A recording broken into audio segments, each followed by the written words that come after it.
and welcome to Live, Laugh, Larry, the show with the best dad advice in town. As always, I'm here with my dad, Larry. How are you today, Dad?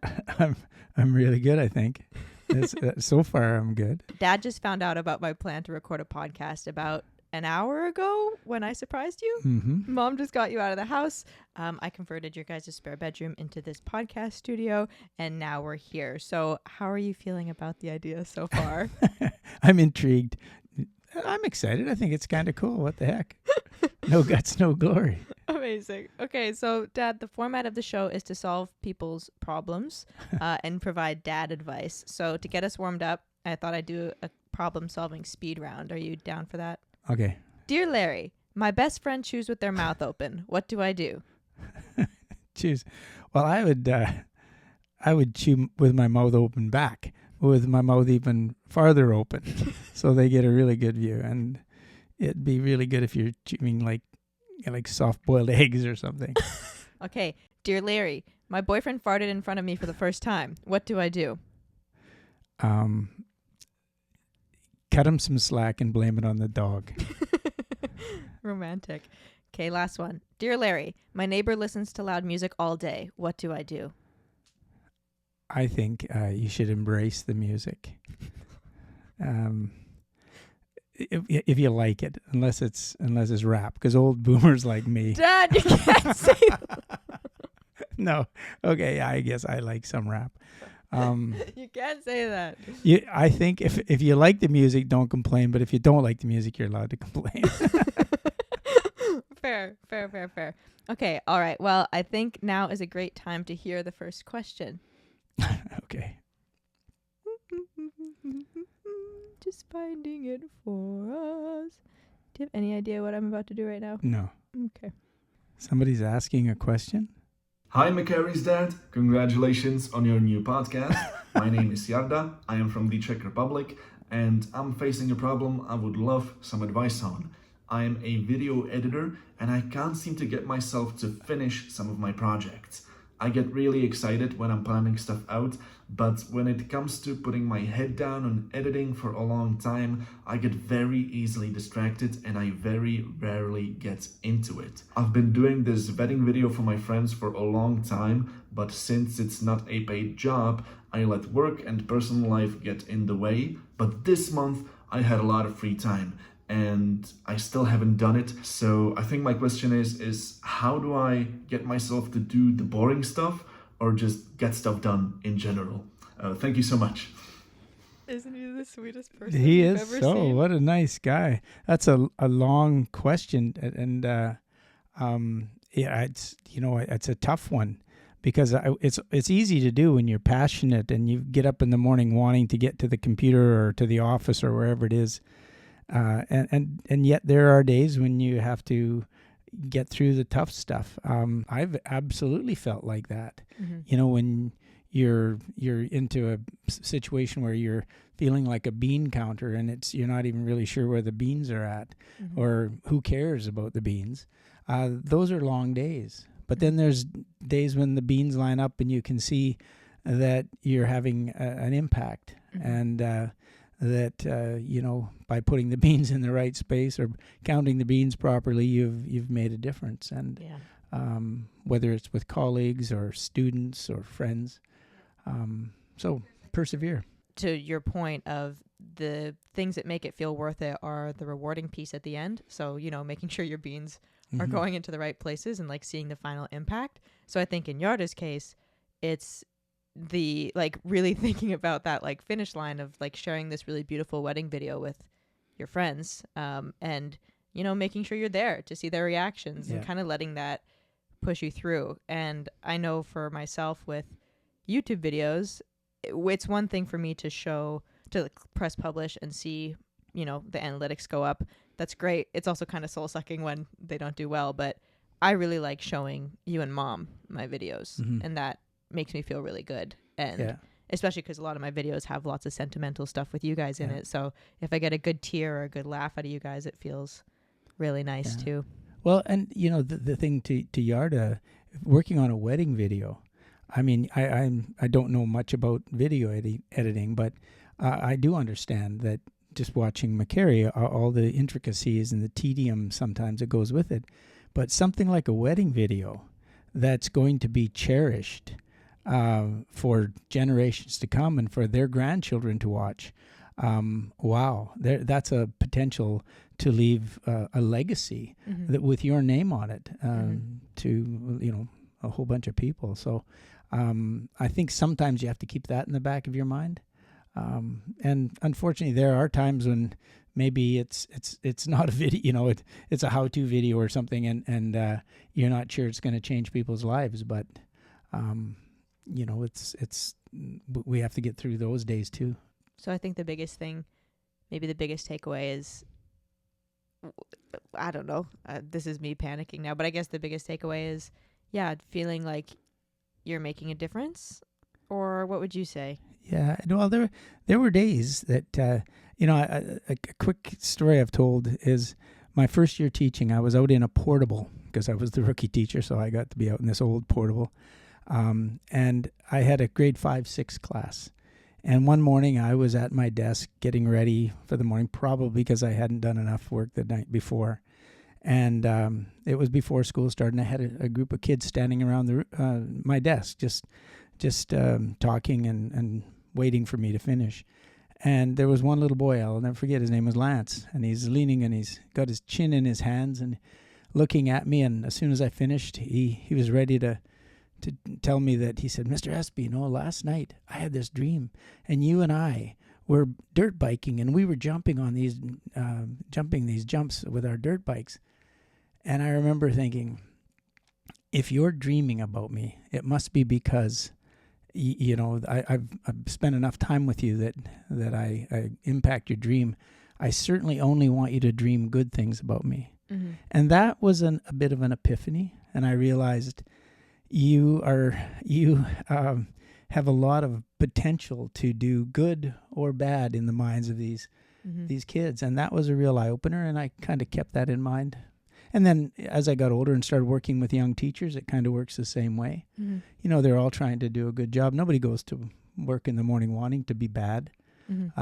And there's just days where you have to talk through some things. Yeah. No, I think that's a great point in that, sometimes it's the world is really overwhelming, and sometimes the best that we can do is just bring a little piece of positivity, or at least give a decent enough impression and make somebody feel heard and loved and special just that day. Or with those kids, it was, you weren't trying to solve their life's problems. You were just trying to make sure that they had the best experience with you in the time that you had with them. Okay, cool. So I'm just going to go back to this to make sure we actually answer Yarda's questions. So not being able to finish the projects, not being able to find the motivation. He mentioned that he's really excited at the beginning of his video editing or the projects, but very easily gets distracted or bored without a deadline and a paycheck. I guess the first thing that comes to my mind there is Grandma, your mom. You didn't tell her you were bored, because she'd be like, no, I'll give you something to do.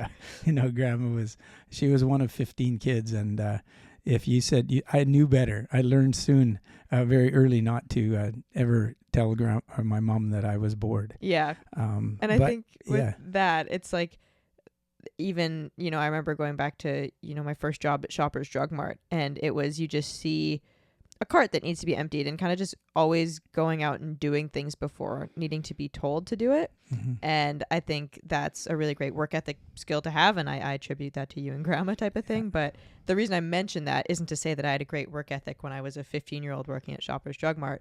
But now that I'm working for myself, making YouTube videos, it's when I'm bored or not knowing what to do, it's always making sure I have that cart of supplies that I can just go and, stock the metaphorical shelves here or whatever. So it's, maybe I'm not feeling creative in this moment, but I know that I have to mix the audio, or I know that I have to send this email. It's how can I just push through the day, get a couple of these to-do lists done.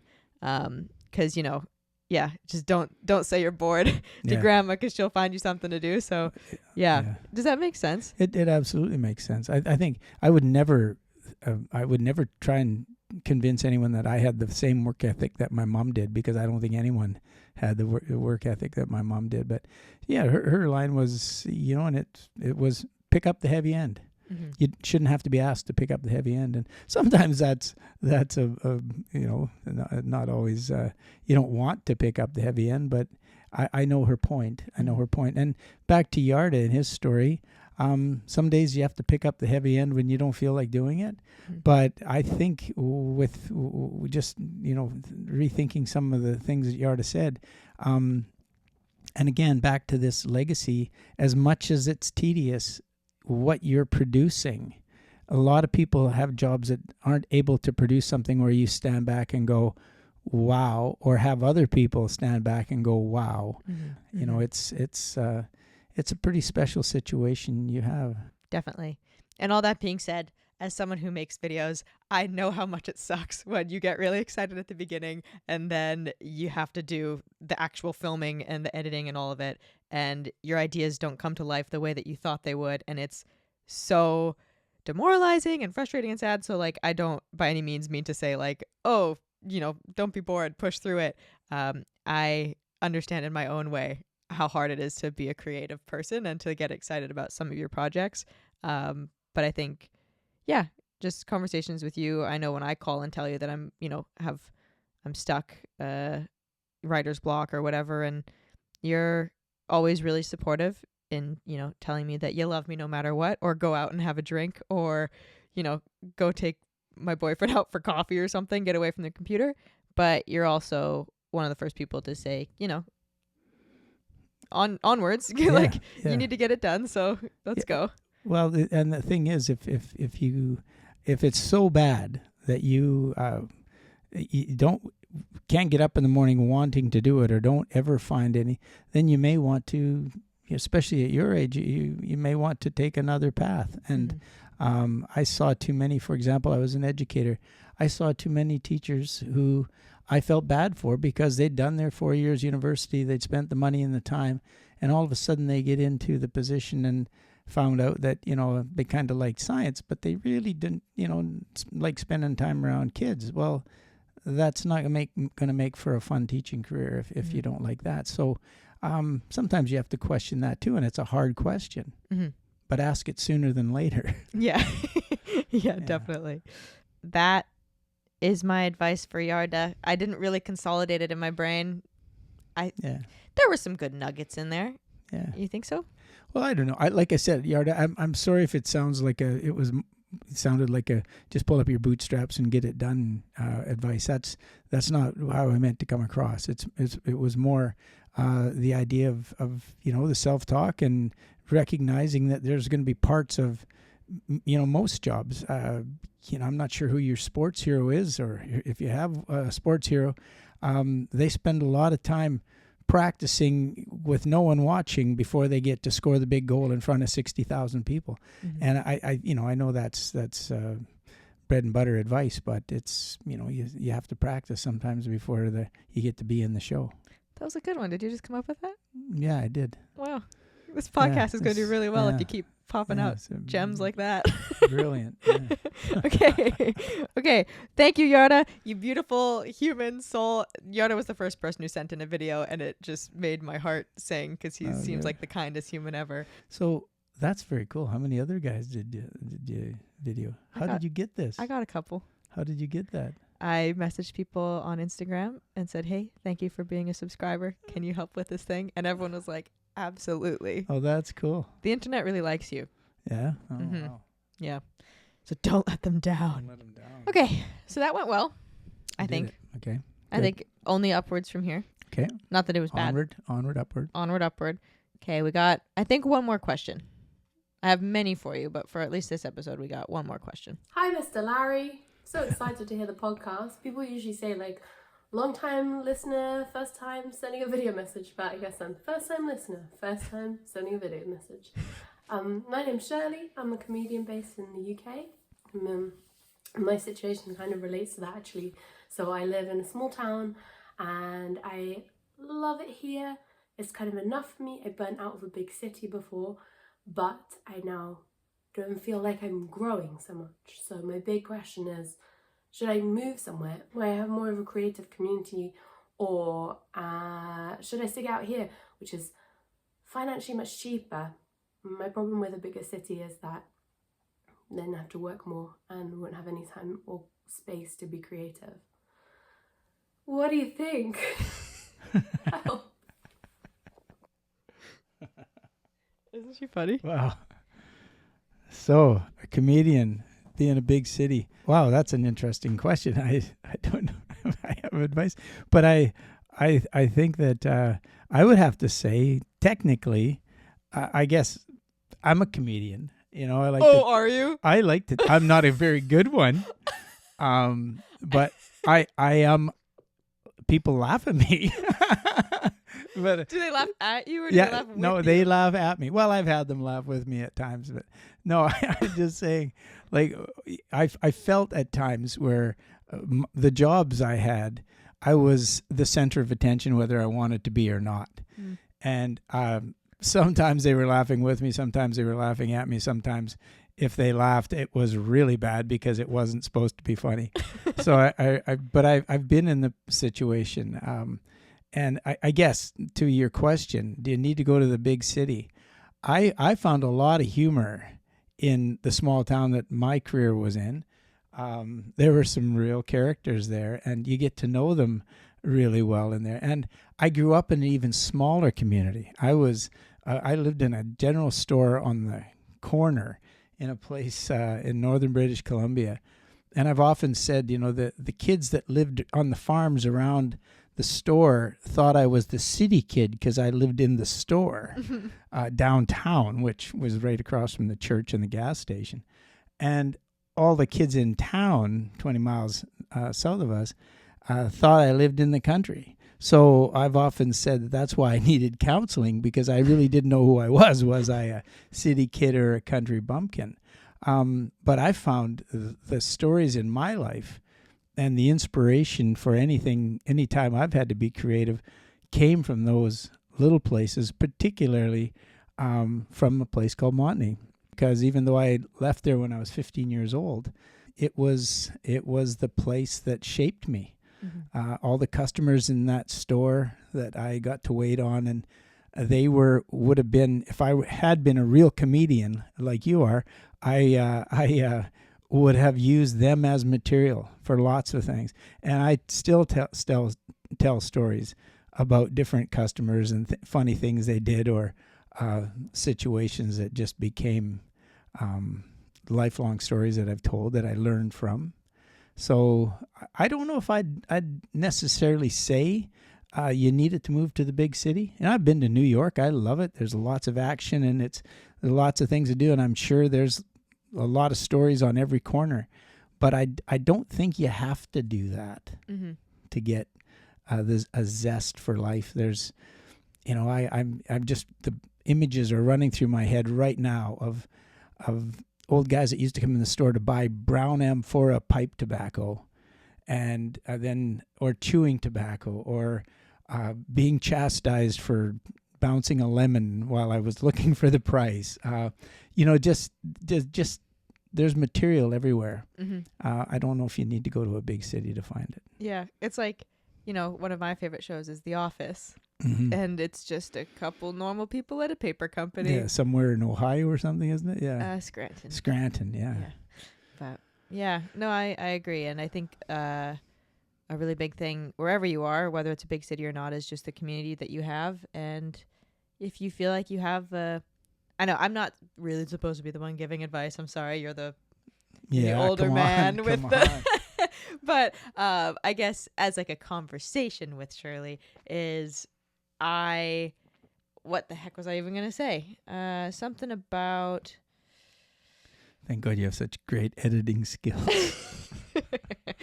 Something about community and wherever you are. Oh, yeah. Yeah. This is really good advice. This is super sage conversations pieces. Go for sage. Yeah. But if you have the community around you in your small town to support you, I think that can go a long ways over, you know, if you go to a big city and you're all alone. But that being said, I don't want to scare anybody out of it. Sometimes you got to push yourself out of your comfort zone. But I don't know. Sometimes it doesn't have to be that deep, you know? If it ain't broke, don't fix it. Yeah. Well, yeah, and I without being flip, they're like me. Sorry. No. I'm just saying, like, obviously there is, if a city may have more like-minded people that you can bounce ideas off of, and have a community where you're not the only, one of, only a handful, or maybe the only person that's trying to do that in your, in your community, however big it is. So yeah, there's strength in having people like that around. I think of the Canadian guys that all went to Chicago for SCTV or whatever they did, and they became famous. And could they have done that if they'd have stayed in their little small towns from wherever they were in Ontario? I don't know. Mm-hmm. I think also with social media, that changes the game a little bit. If we live I don't want to say where we live, but it's still kind of an expensive place to live in Canada, but it's not the most expensive place to live in Canada. I love that I can post my stuff online and it can reach the world, like people in the UK and people in the Czech Republic, but I also don't have to change cities. And I don't know. I really like that. It's nice. I think we're all a lot more connected than we've ever been before, obviously. So if it means being able to spend more time on your craft and more time writing and doing the comedy stuff that you love to do and posting it online and reaching the world that way, and staying home versus going to a big city and doing the same thing online and now paying way more rent and way more grocery expenses and all that kind of stuff. I don't know what's better. Oh, there's an old Bobby Bear song that you should look up called Detroit City. Uh-huh. And I don't know why, it's nothing to do with being a comedian, but it's a guy who went to Detroit to make money putting cars together back in the day. And it's just it's a country song, but he went to sleep in Detroit City, but he wished he was back home, wherever that was, probably south of the Mason-Dixon line somewhere. Fun. Because it's a country song. Yeah. So I guess our final answer is, well, we're not really going to be a final answer show because we don't know what we're talking about. But in summation, if you've never been to New York, go for it. It's really cool. But I don't know if I'd move there. Yeah. Or feel like you needed to move there. Yeah. That's all I'm saying. I think there's comedy everywhere. Yeah. Cool. Okay. I think now's probably a good time to wrap up. Yeah, I could ask more questions, but I'm not going to. So, well, no, ask one more. You want one more? Well, just because I'm not finished my pop yet. Okay. Well, it might be a really long episode then. Uh-oh. Oh no! No! Don't do that. Yeah, I think we'll. Yeah. Okay, wrap up. Okay, we're wrapping up now. We've decided. So, the final segment. There's a teeny tiny one at the very end, but this final segment is called "What the heck is your problem?" So, Dad. What's something you're going through right now? What's something? It can be small. What's something I'm going through right now? Yeah. Oh. Got any problems? I really don't. I don't have any problems I can talk about on here. Oh, I have no. Oh no. Well, no, not that cream won't fix. No, yeah, you just got to put the cream in the right spot. Oh God. But no, no, life is good. Life is good. I mean, you've already mentioned that it's been an interesting year. And each day, gets better. In fact, I think if I have a problem, it's sometimes I'm overthinking, what it is I should do each day, and instead of just appreciate it and enjoy it, and wherever it is. We live in a really great part of the world, and life is good. Yeah. That's actually funny. That's kind of my problem right now. I have, again, working for myself and doing the YouTube thing, I have full on days, like the days are pretty open. I have an open schedule. Theoretically, I could do anything that I want, and I have so many ideas and I want to do all of them, but I get so paralyzed in seeing all the stuff that I could do or should be doing that I end up not doing nothing, but doing things anxiously and feeling bad that I'm not doing other things. Yeah. It's like there's so much choice that I feel guilty for whatever path that I take. And ultimately the path I do take, or the project that I do end up working on, I feel like I don't put as much gusto into it because I'm just like riddled with guilt. Well, Dad, unfortunately, that's all I have for today. How do you think we did? I have no idea. I'm glad you're good at editing because I'm pretty sure there were several times that I blathered on, and there are times when I literally stepped all over my tongue. And there was literally stepped all over your tongue. And then there were times when I know that in my mind I was saying, if I listened to somebody say that, I'd go, "You idiot." You know, what was that? You know, or I hope they're not paying them to do this. I'm not. For the record, I'm not. Yeah, pretty sure. Making any money I'm pretty from sure I'm doing this for the donuts. But yeah, no, I don't know. I think it was fun. You know, I mean, I have to say this is the first time I've sat in such a cool chair with a microphone like this, and yeah, I feel pretty special.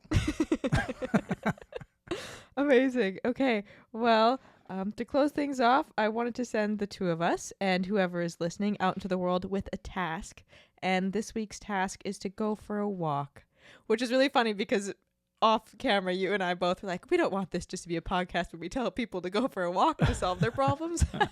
But this isn't a problem-solving walk, everybody. This is just a nice walk to make you feel good. Stretch the legs out. And if you do feel so inclined, please take a picture of you on your walk or just the view and tag us at livelaughlarrypod on Instagram.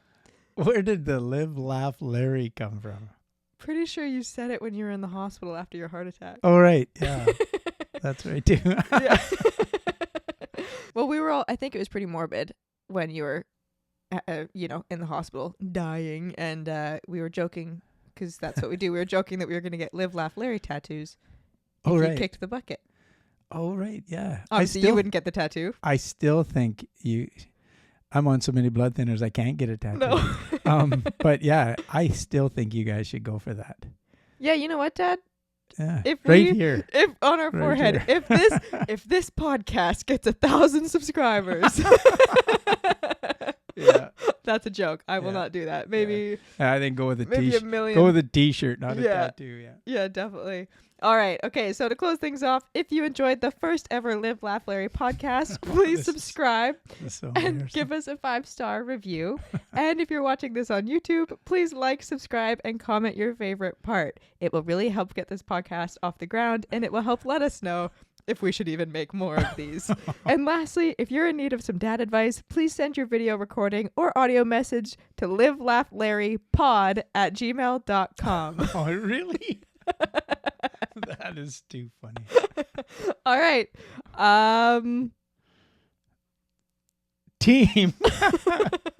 Jeez, we're getting good at that. We're good at it. All right. We are. Thank you, Dad. Holy cow. Okay.